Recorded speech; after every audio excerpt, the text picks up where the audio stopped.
ওকে, আজ আমরা একটি আর্টিকেল সাবমিশন প্রসেস সম্পর্কে জানবো।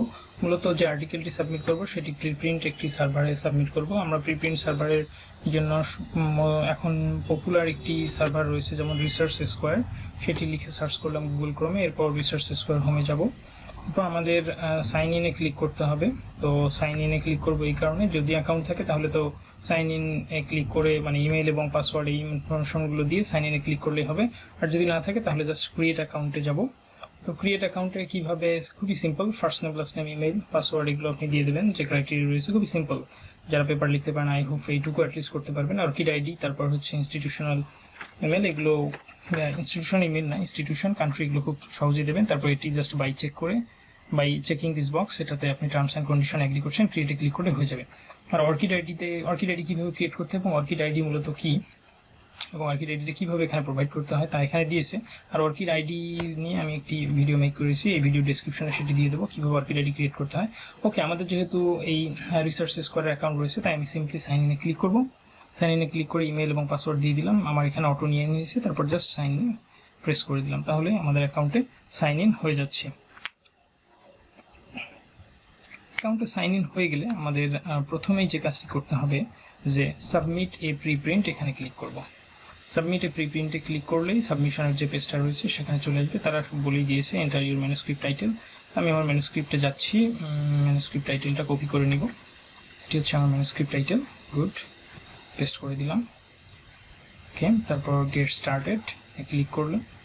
ওকে, এখন যখন আমি গেট স্টার্টে ক্লিক করেছি তখনই আমার যে ম্যানুস্ক্রিপ্টে রয়েছে সেটিকে কিন্তু তারা একটি ড্রাফট হিসেবে সেভ করেছে। ওকে, তো আপনার যদি একাধিক ড্রাফট থাকে তাহলে কিন্তু সেগুলো শো করবে। যাই হোক, তো আমি এখানে তারা বলেছে যে আপনি .docx বা .doc ফরম্যাটে দিলে তাহলে তাদের যে HTML ফুল টেক্সট HTML কনভার্সনটা সেটা খুব ইজিলি হয় এবং সেটি তারা করতে পারে। পিডিএফে দিলে তারা ফুল টেক্সট HTML করতে পারে না। ফুল টেক্সট HTML বিষয়টি কি, এখানে বিভিন্ন ধরনের যে কী বলে, যে অর্কিড আইডির যে লিঙ্ক রয়েছে, তারপর বিভিন্ন ডিওয়াই নাম্বার লিঙ্ক রয়েছে, সেগুলো কিন্তু আপনার যে ফাইলটা তারা প্রসেস করে পরবর্তীতে শো করবে সেখানে কিন্তু অ্যাক্টিভ থাকবে। তো আমরা আমাদের যে ফাইলটা রয়েছে সেটা শেয়ার করছি, অর্থাৎ আমাদের ম্যানুস্ক্রিপ্টটা। তো এখানে ক্লিক করলাম, বলেছে ড্রপ ম্যানুস্ক্রিপ্ট। তো ব্রাউজে ক্লিক করে সিম্পলি আমাদের ম্যানুস্ক্রিপ্টটা সিলেক্ট করে দিলাম। গুড, এখানে 100% হয়ে যাচ্ছে। দেখি তারপর কি বলেছে। এবার অ্যাড দ্য বেসিক ইনফরমেশন। ওকে, এখানে তারা বলেছে যে সেট অ্যান আর্টিকেল টাইপ। তো আমি এখানে ক্লিক করছি। এখানে ক্লিক করলে আর্টিকেল টাইপ কী দেওয়া যায়, এটা অবশ্যই আমাদের সিস্টেমেটিক রিভিউ। তারপর বলেছে যে এন্টার ইউর ম্যানুস্ক্রিপ্ট এরিয়া, এটা হচ্ছে মাইক্রোবায়োলজিক্যাল, যেহেতু রেজিস্ট্যান্স, জেনারেল মাইক্রোবায়োলজির আন্ডারে, প্লাস অ্যাপ্লাইড মাইক্রোবায়োলজিটাও আমি ক্রিয়েট করে রাখছি, applied and industrial microbiology, save দিলাম। তারপর তারা বলেছে যে আর কী কী লাগবে। হ্যাঁ, দেখুন এই যে এখানে বলেছে সিস্টেমেটিক রিভিউ, জেনারেল মাইক্রোবায়োলজি এবং কোন কোন সেক্টরের জন্য মেইনলি। তারপর অথর, অ্যাড অথর্স রিকোয়ার্ড, এটা অবশ্যই দিতে হবে। হ্যাঁ, তারপর আমি এখানে সিম্পলি ক্লিক করলাম, তারপর অ্যাড অথর। এখানে আমরা প্রত্যেকটি অথরের নাম, তার ইনস্টিটিউশন, ইমেইল এবং অর্কিড আইডি দিচ্ছি। তো আপনার যে ম্যানুস্ক্রিপ্ট রয়েছে সেখানে যে সিকোয়েন্সে রয়েছে আপনি চেষ্টা করবেন সেম সিকোয়েন্স এখানে মেনটেন করতে, বাট অথর আইডিতে যে বিভিন্ন ধরনের সাইন রয়েছে এগুলো ইউজ করবেন না, জাস্ট সিম্পলি নামটা দিয়ে দেবেন। আমি এগুলো এডিট করে সেভ দিয়ে আবার ব্যাক করছি।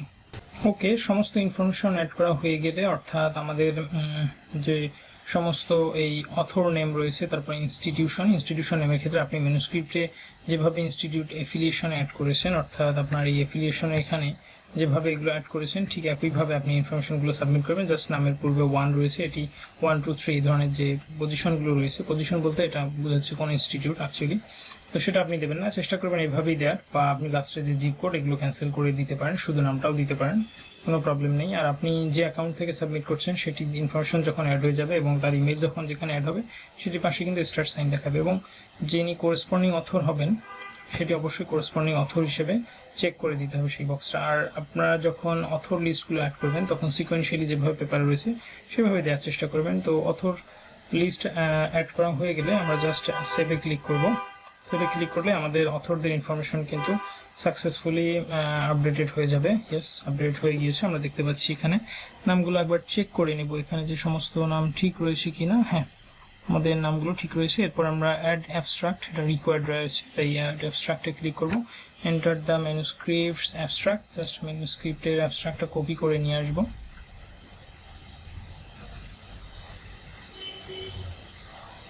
ওকে, কপি করে এখানে বসিয়ে দিলাম। গুড। এরপর আমাদেরকে যেটি করতে হবে যে ম্যানুস্ক্রিপ্টের যে কিওয়ার্ড রয়েছে সেগুলো দিয়ে দিতে হবে এবং সেগুলো অবশ্যই কমা সেপারেটেড হতে হবে। আমাদের এখানে সেমিকোলন সেপারেটেড রয়েছে, আমরা একটু কমা করে দিব। ওকে, এরপর সিম্পলি জাস্ট সেভে ক্লিক করলাম। সেভে ক্লিক করলে আমাদের আর্টিকেল আরেকবার আপডেটেড দেখাচ্ছে। এরপর ফিগার অ্যাড করে দিব। আমাদের এই এখানে একটি ফিগার রয়েছে, প্রিজমার যে প্রোটোকলটা রয়েছে সেই ফিগারটা জাস্ট ফিগার 1 নামে সেভ করা রয়েছে, আমি সেটি সেভ করে দিলাম। এটি আমার সেকেন্ড ইয়ারের লেখা এক জুনিয়রের ম্যানুস্ক্রিপ্ট। সে একটি সিস্টেমেটিক রিভিউ আর্টিকেল লিখেছে। সে আর্টিকেলটা খুব ভালো না হলেও মানে কি বলে যে সে সেকেন্ড ইয়ারে থাকতেই লিখেছে, এটি অনেক বড় বিষয়। আমি তাকে সুপারভাইজ করেছি এবং পাশাপাশি আমরা যারা অথররা রয়েছি তারাও তাকে রাইটিংয়ে হেল্প করেছি, রিভিউ করেছি। তো এখানে ফিগারের হচ্ছে তারা ইয়া দিতে বলেছে, যে লিজেন্ডটা দিতে বলেছে। আমরা এটি একটু নিয়ে আসি পেপার থেকে, অর্থাৎ আমাদের ম্যানুস্ক্রিপ্ট থেকে। দেখি এখানে কি লিখেছি। হ্যাঁ, এটি দিয়ে দিব যেহেতু বলেছে, তাহলে এটা খুব ওকে গুড। এটা অ্যাড করা হয়ে গিয়েছে যেমন রয়েছে ঠিক এইভাবে পেস্ট করে দিয়েছি, তাই কোনো ধরনের ফরম্যাটিং করার প্রয়োজন পড়েনি। এছাড়া আপনারা যদি কোনো টেক্সট সিলেক্ট করে ফরম্যাটিং করতে চান, যেমন এটি যদি বোল্ডে ক্লিক করি তাহলে কিন্তু বোল্ড হয়ে যাবে। আমি এটি আবার কন্ট্রোল জেড চেপে ব্যাক করলাম, লাগবে না। কারণ আর আপনি যদি আরও কোনো ধরনের অ্যাড করতে চান, যেমন হচ্ছে যে অর্থাৎ আরও ফিগার অ্যাড করতে চান, তাহলে অ্যাড মোডে ক্লিক করলেই হবে। জাস্ট ডানে ক্লিক করলাম, ডান হয়ে গিয়েছে আমাদের। এটা দেখাচ্ছে এখানে ফিগারের ডিটেলস। Okay good. তারপর সেভে ক্লিক করা হলো। আচ্ছা, এরপর দেখি যে অ্যাড সাপ্লিমেন্টারি ফাইল। আমাদের এখানে কোনো ধরনের সাপ্লিমেন্টারি ফাইল ছিল না। তারপর which was the primary institution that sponsored or organise this research. So primary institution বলতে আমি যে ফার্স্ট অথর রয়েছে আমার ছোটো ভাই, তার নামে দিব স্ট্যামফোর্ড ইউনিভার্সিটি বাংলাদেশ। ওকে, আমার ইনস্টিটিউশন দিচ্ছি না, হ্যাঁ এখান থেকে সিলেক্ট করে নিলাম। এই পেপারটা মূলত ওই ইনস্টিটিউটের পেপার হিসেবে কাউন্ট হবে, সেভ ইনস্টিটিউশন করে দিলাম। ওকে, দেন আমরা ফোর্থ স্টেপে যাই। এখানে কি বলেছে যে add funder information, select funding information for your research, this will not appear on your preprint. Okay, যেহেতু আমাদের এই সিস্টেমেটিক রিভিউ কোনো ফান্ডার ছিল না, তাই আমরা অ্যাড ফান্ডারে ক্লিক করলাম। অ্যাকচুয়ালি কিছুই দেখাবে না। Who are the funding agencies for your work, এখানে আপনার যে ফান্ডিং যদি থাকে, আওয়ার নাম্বার থাকে, এগুলো অ্যাড করবেন যদি প্রয়োজন পড়ে, অর্থাৎ আপনার যদি কেউ ফান্ড করে থাকে এগুলো যদিও প্রিপ্রিন্টে শো করবেন। At the necessary ethics declaration, this study involve human studies. Okay, this study involve the use of non human ভার্টিব্রেটস। যেহেতু এটা আমাদের সিস্টেমেটিক রিভিউ, তাই আমরা মূলত এই স্টেজটাতে কোনো ধরনের ডিক্লারেশনের প্রয়োজন নেই। দেখি 6 স্টেজে যাব। এখানে at the required competing interest. হ্যাঁ, আমাদের যে অথররা রয়েছে তাদের মধ্যে কোনো ধরনের কনফ্লিক্ট নেই বা কম্পিটিং ইন্টারেস্ট নেই অথবা কনফ্লিক্ট অফ ইন্টারেস্ট নেই। আচ্ছা, তারপর সাবমিটে জাস্ট ক্লিক করতে হবে যে by checking this box you agree to terms and conditions, এবং সিসি বাই 40 লাইসেন্সের মাধ্যমে এই ম্যানুস্ক্রিপ্টটা আসলে অ্যাভেলেবেল হবে অনলাইনে, সেটি তারা বলেছে। তারপর জাস্ট আমরা সাবমিটে ক্লিক করলাম। দেখি সাবমিটে, এরপর প্রসিড উইথ মাই প্রিপ্রিন্টে ক্লিক করলেই আমাদের সাবমিশনটা আলহামদুলিল্লাহ হয়ে যাবে। দেখি কোনো ধরনের কমপ্লিকেশন ক্রিয়েট হয়েছে কিনা। না, ওকে, এখানে বলছে যে your preprint has been submitted and is currently in our pre-screen process. Preprints submitted to Research Square are screened for appropriate ethics and consent statements, patient identifiers, disclosure of competing interest, and inappropriate, alarming, and pseudo-scientific claims. The pre-screen at Research Square is carried out by an editorial staff with advanced degrees in life sciences, অর্থাৎ life সায়েন্সে advance degree রয়েছে এমন কেউ একজন আমাদের এই পেপারটাকে just একটু pre screen করবেন। এখানে কিন্তু কোনো ধরনের রিভিউ প্রসেস হবে না, প্রিপ্রিন্ট সার্ভারে সাধারণত রিভিউ প্রসেস হয় না। ওকে, তারপর জাস্ট প্রি স্ক্রিন যদি পাস করে তাহলে আমাদের এটা অনলাইনে অ্যাভেলেবেল হবে এবং আমরা একটি ডিজিটাল অবজেক্ট আইডেন্টিফায়ার অর্থাৎ ডিওআই নাম্বার পাবো, যেটার সাহায্যে আমরা এটাকে বিভিন্ন ধরনের এই যে অর্কিড আইডি, রিসার্চ গেট, এই যে প্রোফাইলগুলো রয়েছে সেখানে আমরা কিন্তু এটা প্রেজেন্টও করতে পারবো। প্রিপ্রিন্ট ইদানিং আমরা প্রেজেন্ট করতে পারি, যদিও এটা রেফারেন্স হিসেবে কোথাও ইউজ করা ঠিক না, বাট প্রেজেন্ট করে রেখে দিতে পারি। ওকে, নেক্সট যে ভিডিও সেখানে হয়তো রিসার্চ স্কোয়ার নিয়ে কথা থাকতে পারে, অথবা আমাদের এই আর্টিকেলটাই আমরা অন্য কোনো জার্নালে কীভাবে জার্নাল ফাইন্ডারের মাধ্যমে তার জন্য প্রপার জার্নালটা খুঁজে পেতে হয়, সেই জার্নালের গাইডলাইনগুলো কীভাবে ডাউনলোড করতে হয় এবং সেই গাইডলাইন অনুযায়ী ম্যানুস্ক্রিপ্টটাকে আবার কীভাবে রিজেনারেট করে আলটিমেটলি সেই জার্নালে কীভাবে সাবমিট করতে হয় সেটি দেখব।